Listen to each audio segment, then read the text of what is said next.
नमस्कार, जोहार। आप देख रहे हैं चुनन न्यूज। मैं हूं निशा मिश्रा आपके साथ।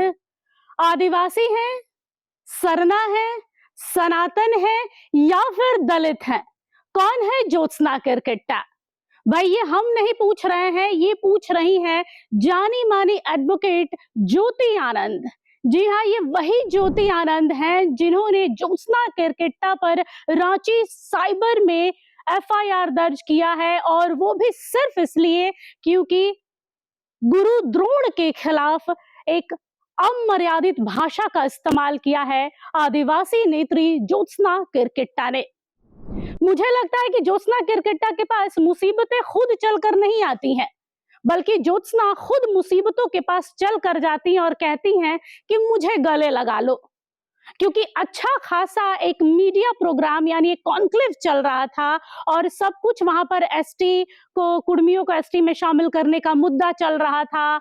आदिवासियों के लिए क्या कुछ कर गुजरना है उसकी बात कर रही थी, और झारखंड को कैसे विकास की गति प्रदान करना, ये सब मुद्दे के बीच अचानक से ज्योत्सना शायद एक ओवरवेल्म हो जाना, कहते हैं ना कि भावनाओं में बह जाना, वही हुआ ज्योत्सना के साथ में। और अचानक से गुरु द्रोणाचार्य के लिए कुछ ऐसे शब्दों का इस्तेमाल उन्होंने कर दिया जो देखते ही देखते वायरल तो हुआ ही, लेकिन भर भर कमेंट्स आने लगे ज्योत्सना के खिलाफ।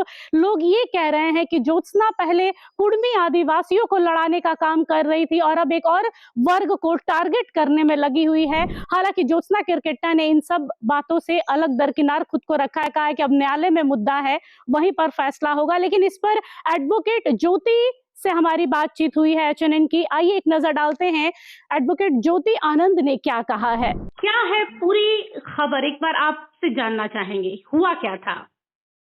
हुआ क्या था, मैटर ये था कि दिनांक 10/12/2025 को एक फॉलोअप न्यूज चैनल का कॉन्क्लेव चल रहा था लाइव।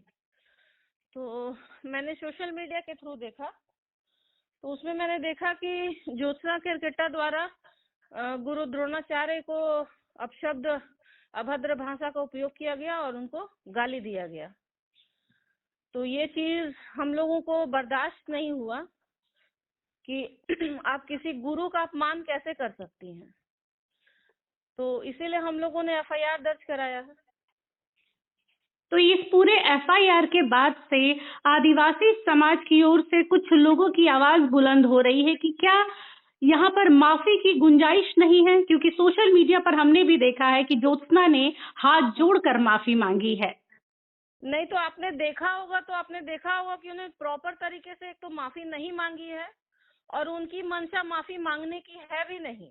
आपने देखा होगा कि कल या परसों एक भोकाल न्यूज चैनल में उन्होंने बकायदा बैठ के इंटरव्यू दिया है, और उस इंटरव्यू में वो बोल रही हैं कि एक एफआईआर हो जाने से मेरे ऊपर क्या होता है, अब तो मुझे जो इच्छा होगा, जो मर्जी मैं वो बोलूंगी, कौन मुझे रोक लेगा, मेरा कोई कुछ नहीं बिगाड़ सकता है। ये उनका स्टेटमेंट है इंटरव्यू के दौरान।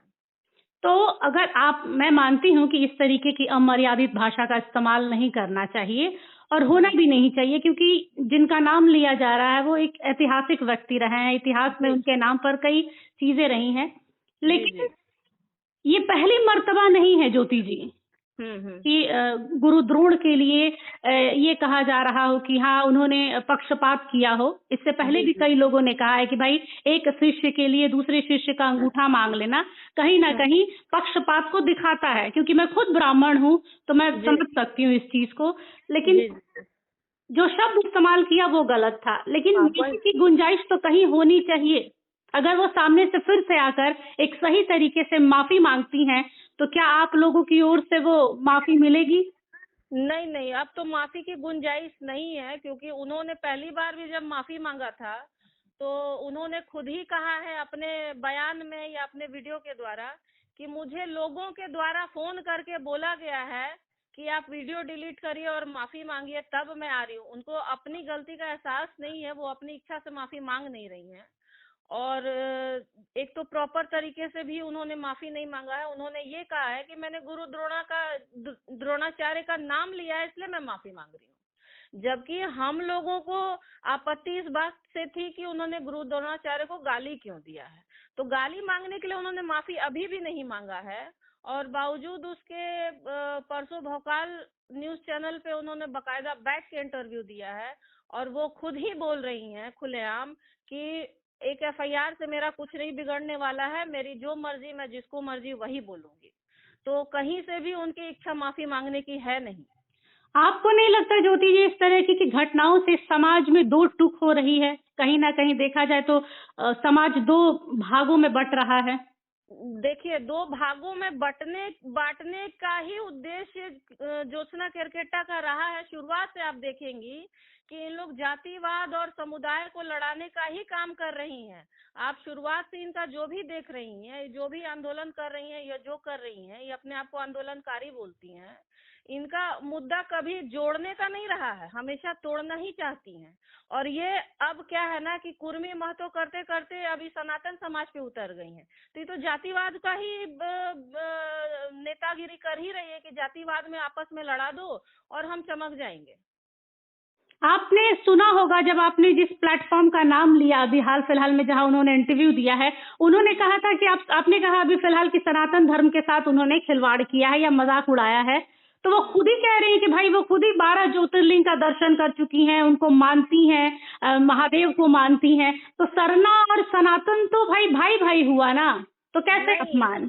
सरना सनातन भाई भाई कैसे हुआ, मुझे ये नहीं समझ में आ रहा। सरना धर्म अलग है, सनातन धर्म अलग है, ठीक है। तो आप कहती है कि हम रूढ़िवादी परंपरा को मानने वाले सरना समाज से बिलोंग करते हैं, और सरना समाज प्रकृति पूजक है। सरना समाज मूर्ति पूजा नहीं करता है, मूर्ति पूजा सनातन समाज में होता है। तो आप कहना चाह रही हैं कि ज्योत्सना केरकेट्टा आदिवासी नहीं है?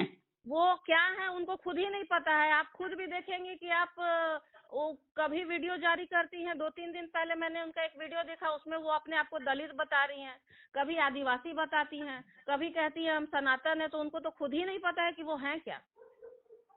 तो आगे की कार्रवाई क्या रहेगी? एफआईआर दर्ज हो गई, मामला अब न्यायालय में है। अब मामला अब न्यायालय में चलेगा, ट्रायल चलेगा। जी, धन्यवाद ज्योति जी। ये थी एडवोकेट ज्योति आनंद, जिन्होंने एचएनएन न्यूज से बातचीत की। तो देखा आप लोगों ने, ये एडवोकेट ज्योति आनंद है जिन्होंने साफ तौर पर कह दिया है कि भाई ज्योत्सना केरकेट्टा की माफी स्वीकार नहीं की जाएगी, क्योंकि ज्योत्सना केरकेट्टा माफी तो मांग रही है, लेकिन दूसरों के कहने के बाद उन्हें खुद शर्मिंदगी नहीं हो रही है। वो खुद इस बात को रियलाइज नहीं कर रही है कि उन्होंने जिसके विषय में कहा है वो कौन है। इतिहास के पन्नों में दर्ज है गुरु द्रोणाचार्य। द्रोणाचार्य वो है, महाभारत का वो किरदार है जिसने अर्जुन जैसे योद्धा को योद्धा बनाया। एक नॉर्मल अर्जुन को हम ये कह सकते हैं कि एक आम बाकी पांडवों की तरह थे, लेकिन कैसे उस अर्जुन को अर्जुन बनाने वाले द्रोणाचार्य है। एकलव्य जैसे शिष्य के गुरु रहे हैं द्रोणाचार्य। और हालांकि ये भी सही है कि पक्षपात के कई बार आरोप लगते रहे हैं कि भाई एक शिष्य को आगे बढ़ाने के लिए दूसरे शिष्य का अंगूठा मांग लिया गया था, लेकिन ये अलग बात है। अपने अपनी सोच होती है, अपने अपने देखने का नजरिया होता है, लेकिन इस बात को झुटलाया नहीं जा सकता है कि वो गुरु द्रोणाचार्य के लिए इस तरीके के शब्द का इस्तेमाल नहीं कर सकती। और एडवोकेट ज्योति ने कहा है कि भाई ये माफी हमारे काम की नहीं है, ये किसी काम की नहीं है कि आज हम कुछ भी बोल दिए बेबाक होकर और कल माफी मांग लिए हैं। इसका फैसला अब एफआईआर हो गया है, मामला अब न्यायालय में है। न्यायालय में देखना होगा कि क्या ज्योत्सना केरकेट्टा की ये गलती माफी के लायक है, या फिर जैसे अमित महतो को ज्योत्सना केरकेट्टा के केस में अंदर जाना पड़ा था, तो क्या इस केस में भी अमित महतो जैसी कोई सजा इन्हें सुनाई जाती है? लेकिन ये एचएनएन है, एचएनएन एक पक्ष को लेकर नहीं चलता है, एचएनएन दोनों पक्षों को दिखाएगा। इसके बाद जो वीडियो है आगे आप देख पाएंगे, उसमें ज्योत्सना केरकेट्टा से हमने बात की है कि भाई ज्योत्सना, इस तरीके के शब्द निकल कैसे जाते हैं आपके मुंह से। वो वीडियो देखिएगा जरूर। फिलहाल के लिए जरूर बताइएगा कि क्या एडवोकेट ज्योति आनंद का ये तार्किक शब्द देना या तर्क करना कि हाँ यहाँ पर माफी की गुंजाइश ही नहीं है, कहां तक सच है। फिलहाल के लिए इस खबर पर बस इतना ही। देखते रहिए एचएनएन न्यूज। नमस्कार, जोहार। अगर आपको हमारा ये वीडियो अच्छा लगा तो इसे लाइक करें, शेयर करें और हाँ, सब्सक्राइब करना ना भूलें।